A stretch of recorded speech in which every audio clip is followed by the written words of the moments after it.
Hi friends, இந்த video வந்து நம்ம என்ன பார்க்க போகிறோம் அப்படின்னு கேட்டிங்கன்னா, இப்போ வந்து தல அஜித் ஃபேன்ஸ் எல்லாருக்குமே செம்ம பெரிய ஒரு ட்விஸ்ட்டாக இருக்குங்க.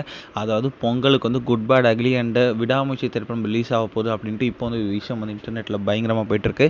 ஸோ அதை பற்றி அந்த வீடியோ நம்ம டீட்டெயிலாக பேச போகிறோம்.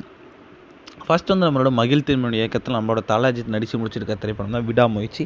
ஸோ இந்த திரைப்படம் வந்து நம்மளோட ரசிகர் மத்தியில் மாபெரும் ஒரு எதிர்பார்ப்பை பெற்றுச்சு அப்படின்னு சொல்லலாம். ஏன்னா வந்து இந்த திரைப்படம் வந்து நம்மளோட தல அஜித்தோட ஃபஸ்ட்டு பொங்கலுக்கு ரிலீஸ் ஆகும் அப்படின்ட்டு ரொம்ப பெரிய எக்ஸ்பெக்டேஷன்ஸில் இருந்தாங்க. இந்த திரைப்படத்தில் த்ரிஷா, ஒரு அர்ஜுன், ஆரவ் இந்த மாதிரி ஏகப்பட்ட கதாபாத்திரங்கள் இந்த திரைப்படத்தில் நடிச்சிருந்தாங்க. ஆனால் அந்த நடுவில் நம்மளுக்கு கிடைச்ச அப்டேட் பிரகாரம் வந்து இந்த திரைப்படத்தில் எந்த ஒரு அப்டேட்டும் வரல. ஸோ அதனால் வந்து லைக்கா நிறுவனத்துக்கும் படக்குழுவிற்கும் சில பிரச்சனை அப்படின்றதுனால வந்து இந்த திரைப்படத்தை வந்து கொஞ்சம் தள்ளி வைக்கலாம். அதாவது May 1 நம்ம தல அஜித் பர்த்டே அன்னைக்கு ரிலீஸ் பண்ணலாம் அப்படின்ற மாதிரி வந்து யோசிச்சு வச்சுருந்தாங்களாம். ஸோ அடுத்ததான் வந்து நம்மளோட தல அஜித் நடிப்பில் உருவான திரைப்படம் குட் பேட் அக்லி. ஸோ இந்த திரைப்படத்தை வந்து நம்மளோட ஆதிக் ரவிச்சந்திரன் தான் இயக்கியிருந்தாங்க. ஸோ இந்த திரைப்படத்தில் வந்து அர்ஜுன் தாஸ், மறுபடியும் த்ரிஷா இந்த திரைப்படத்தில் இருக்காங்க அப்படின்ற ஒரு நியூஸ் போச்சு.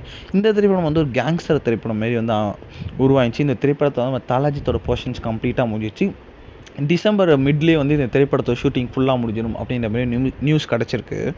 ஸோ இந்த திரைப்படமும் வந்து கண்டிப்பாக வந்து சீக்கிரமாக பொங்கலுக்கு ரிலீஸ் பண்ணலாம் அப்படின்ற மாதிரி ஐடியாவில் இருந்தாங்க. ஏன்னா வந்து அப்போ வந்து விடாமுயற்சி திரைப்படம் வந்து May 1க்கு போகிற மாதிரி தான் இருந்துச்சு. அதனால் இது குட் பேட் அக்லி வந்து அஃபிஷியலாக வந்து சொல்லியிருந்தாங்க. நிறைய படக்குழுவினர் வந்து என்ன சொல்லியிருந்தாங்கன்னா, நாங்கள் வந்து குட் பேட் அக்லி வந்து நாங்கள் சீக்கிரமாக வந்து பொங்கலுக்கு தான் ரிலீஸ் பண்ண போகிறோம் அப்படின்ற மாதிரி.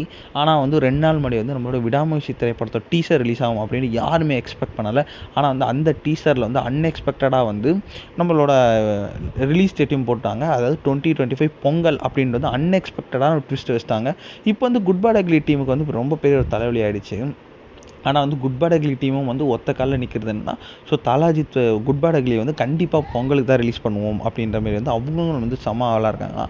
ஸோ 2 ப்ரொடியூசர்ஸும் பேசும்போது வந்து அவங்க 2 ப்ரொடியூசர்ஸும் வந்து இல்லை நாங்களும் வந்து 2 ப்ரொடியூசரும் விட்டே கொடுக்க மாட்றாங்க, அதுதான் உண்மை. ஸோ இந்த ப்ரொடியூசரும் வந்து நாங்கள் வந்து பொங்கலுக்கு தான் ரிலீஸ் பண்ண போகிறோம் அப்படின்ட்டு நம்ம குட் பேட் அக்லி திரைப்படத்தோட ப்ரொடியூசரும் வந்து பொங்கலுக்கு தான் ரிலீஸ் பண்ண போகிறோம் அப்படின்ற மாதிரி சொல்கிறாங்களாம். ஸோ இப்படியே போச்சுன்னா வந்து கடைசியில் இந்த 2 திரைப்படத்துக்கும் கிளாஷ் விடுற மாதிரி ஆகும் அப்படின்றது தான் இப்போ ஒரு பெரிய விஷயம்.